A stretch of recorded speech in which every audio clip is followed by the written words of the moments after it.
sa nakaraan nating video ay namitas nga kami ng napakarami at hitik na bunga ng rambutan. At pagkatapos ay dumako kami para magtampisaw at magbabad dito sa napakalamig at natural na tubig na galing pa sa bundok na sapang ito, na kung saan ay dito lang matatagpuan sa napakasimple ng loob ng Hacienda Escudero. At sa pagpapatuloy ng ating Laguna Explore ay pupuntahan na nga namin itong lugar na kung saan ay dinarayo at binabalik-balikan dahil sa napakalinis, malamig at natural nitong tubig na galing pa sa bukal.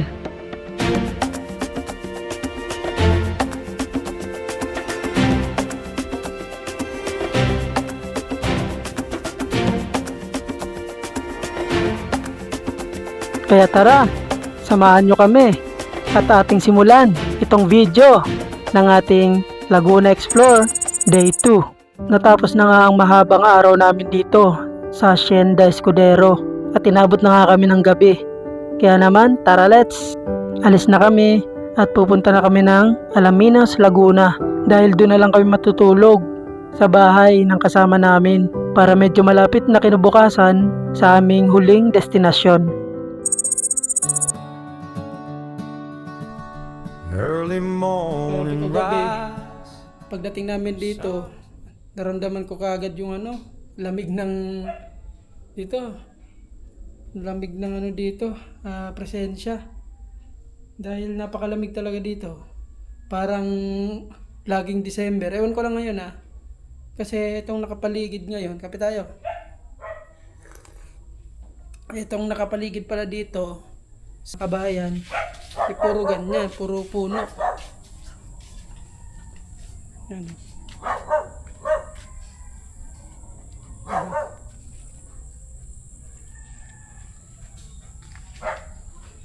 Kape mo? Gusto mo kape? Dito, hindi ka naman nagkakape.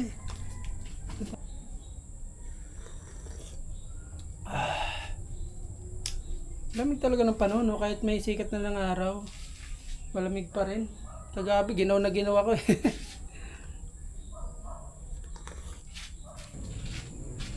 Dito.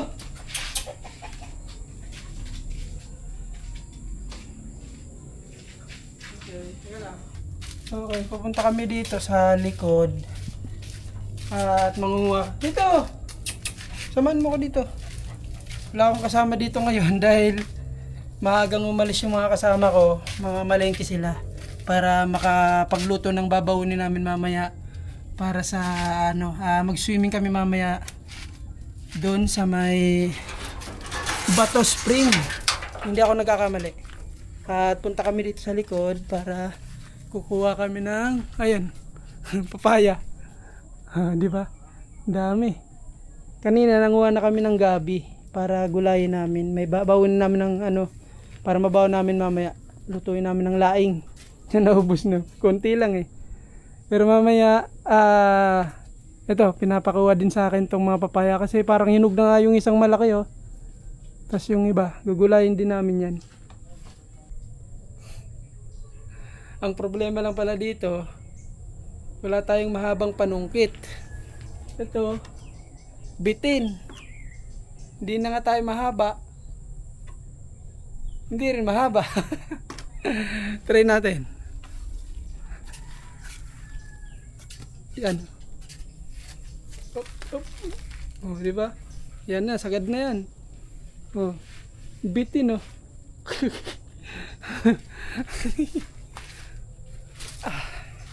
Wala, bitin.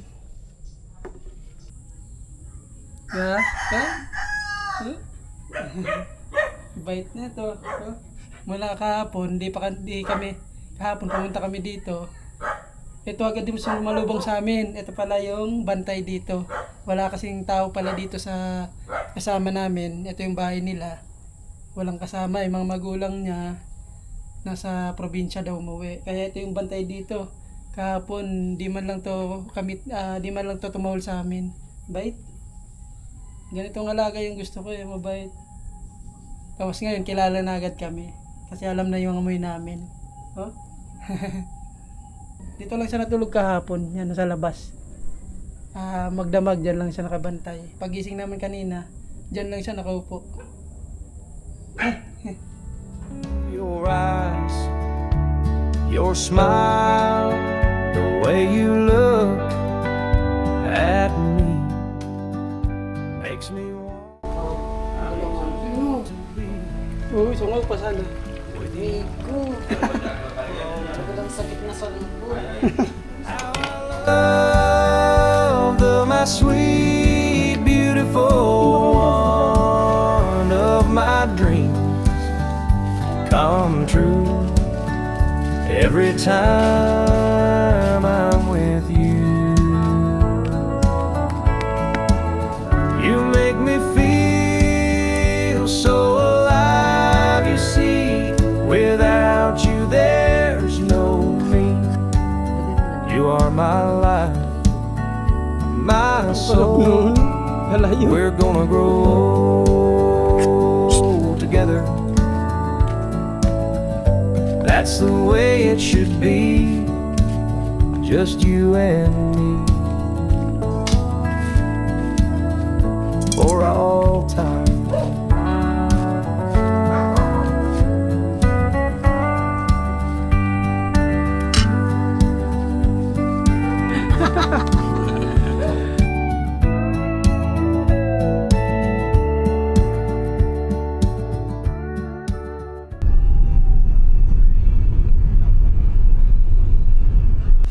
Oh, ano sa akin? Tama na. 200 per person. Kasi ko, dahil ka ba? Ang entrance dito sa Bato Spring. 1,000 lang. Okay, dito na kami sa Bato Spring Resort. So 200 pala per person ang entrance fee dito. Dito pa lang pala sa bungad ng Bato Spring Resort ay meron ng napakalaking tindahan kung mapapansin nyo. At sa likod niyan, meron namang mga comfort room o CR. Pati sa loob meron din. At pwede pala dito mag-overnight dahil meron naman ditong matutulugan. At meron nga ditong mga signage na ipinagbabawal na dapat nating sundin.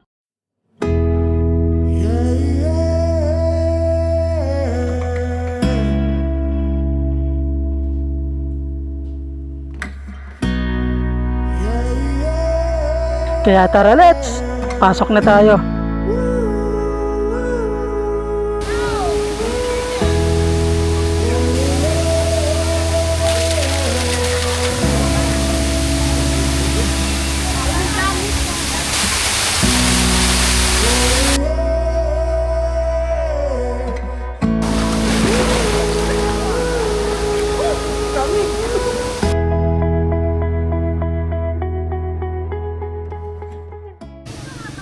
Meron din palang swimming pool dito.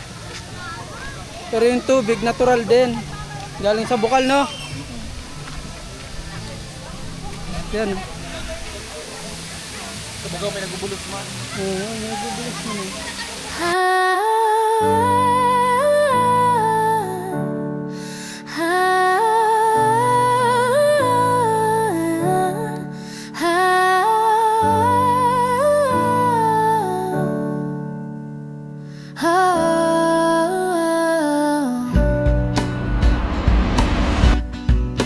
Every night he takes flight, find the Okay, uwi na.